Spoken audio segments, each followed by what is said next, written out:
Hey, how's it going guys? Kaptain Kuba here, and today we're going to be discussing a question that has been going around all over Twitter. Is God of War Ragnarok DLC? This question began when David Jaffe uploaded a video a couple days ago, giving his opinion on it and saying that, yeah, he believes the game looks like DLC. And after that, a lot of people, especially Xbots, have taken this as an excuse to rag on the God of War series and how it doesn't look good, how it just looks like DLC, like how it's not worth buying. So I thought I would give my take on it and, give you my opinion on what I think about David Jaffe's opinion. But before we get into it, I do want to apologize if I sound a little bit tired. I just finished recording my reaction video to Under the Mayo's critique of God of War 2018. This is a video a lot of you guys have been wanting me to watch, and I finally recorded my reaction. The video itself is 1 hour long, and with my commentary it went up to 2 hours, and I feel completely drained. Because as you guessed it, I disagree with him a lot. Now, given the length of the video, I don't even know how many people are gonna watch this thing, but I finally did it for you guys so you guys can see my opinion on Under the Mayos. Now, the other thing I want to say before I get started with this video is that I have nothing but respect for David Jaffe. For one thing, he was the first director of the God of War series. He's the one who had the vision of what God of War should be like. There were a lot of people who contributed to this vision, like Cory Barlog, Eric Williams. There's a lot of developers that were part of that game, but we have to be honest, David Jaffe was the first director, and if it wasn't for him, maybe the God of War series would have never succeeded. And aside from being an amazing developer, he's also a great guy. When TANUKI and I wanted to do a charity stream for Crohn's and colitis, we asked him if he would take part in it, and we didn't have to pay him. He said yes.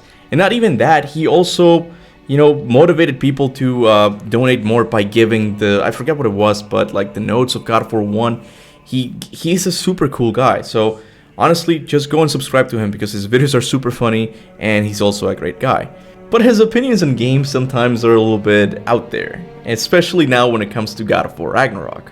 So the other day he uploads this video answering to a God of War fan that said, "How did you come to the conclusion that the new God of War looks like DLC from one trailer?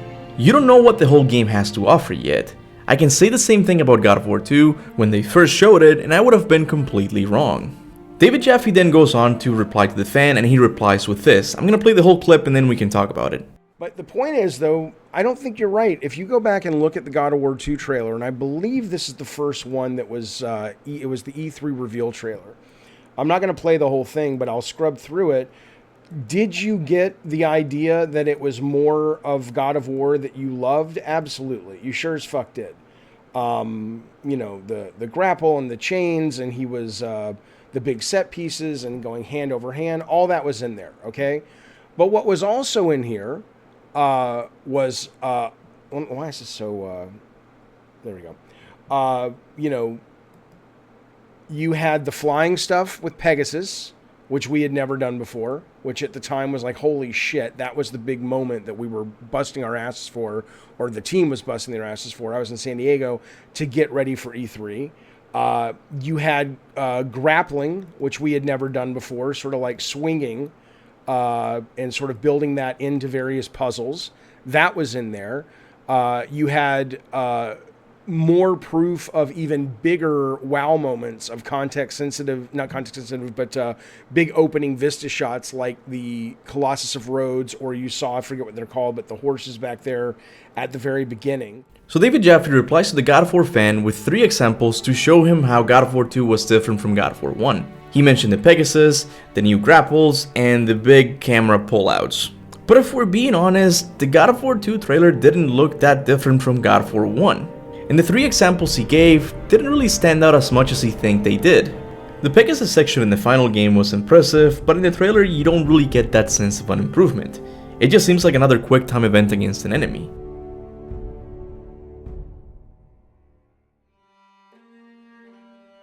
The same goes with the grapple. It's true that in the final game you see how big of a role it plays in puzzles, but you don't really get that sense from the trailer. You just see Kratos swinging around. And the camera zoom outs, while they're cool, they aren't really a great sign of improvement to the formula. So I think David Jaffe comes to the conclusion that the God of War 2 trailer didn't look like DLC because he was working on it. He knew what all of these mechanics would do in the final game, as opposed to God of War Ragnarok, which is a game he's not working on. But if you're someone like me who has played God of War 2018 more than 30 times, you definitely do see some changes in the gameplay. First of all, there's a new form of traversal in the form of a sled.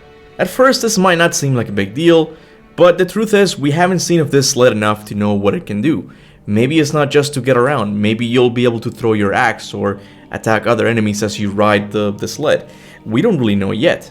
There's also a grapple, which will add verticality to the level design. The Blades of Chaos grab from God of War 3 are back, which will add some more options for combat. There seems to be a new type of air attack, but not much is known about that. You can now change shields for different abilities. Overall, the God of War Ragnarok trailer has a lot more changes than the God of War 2 trailer. And I'm not really mad with David Jaffe. He seems to be okay with Santa Monica tweaking the formula of God of War 2018 and making it better. It's the Xbox on Twitter, man. These people really piss me off.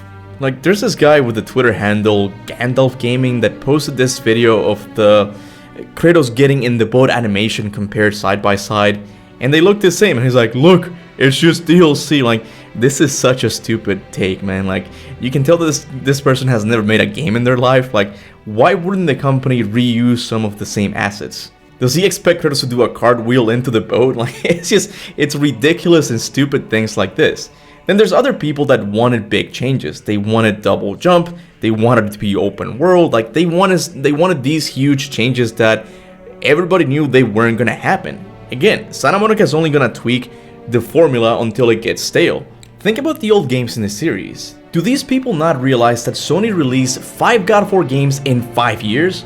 Do they think this would have been possible without them using the same formula and just tweaking it a little bit? Game development hasn't changed at all. It's just that now people have a place where they can share their stupid opinions on. So for the people that are saying that God of War Ragnarok looks like DLC, you can keep saying that if you want to. You're not gonna convince like the hardcore fans not to buy the game.